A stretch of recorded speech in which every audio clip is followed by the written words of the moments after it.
ఎంతసేపు ఎంత చక్కగా మాట్లాడుతున్నారంటే నేను కూడా చాలా విషయాలు మీ నుంచి తెలుసుకున్నాం సార్ ఈ సందర్భంగా. ఒక రకంగా చెప్పాలంటే ఇది ఒక అకాడమీ అన్నమాట. ప్రెస్లో మీడియాలో పనిచేసే జర్నలిస్టులు ఏ అంశం మీదనైనా ఎలా మాట్లాడాలి అనే దానికోసం ట్రైనింగ్ కోచింగ్ తీసుకుంటున్నారు పెద్ద పెద్ద సిటీస్లో. అంటే మంచి వక్త ఆరేటర్ కావాలని కోచింగ్ తీసుకుంటారు. కానీ మన కాసింగాడ కుప్పం యూపీ స్కూల్ కూడా ఒక అకాడమీగా మనం చెప్పవచ్చు.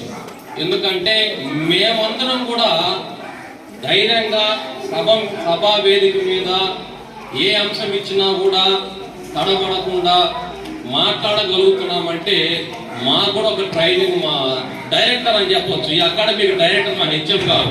ఆ హెచ్ఎం గారు ఆధ్వర్యంలో మేము కూడా ట్రైనింగ్ అవుతున్నాం. చాలా స్కూల్స్లో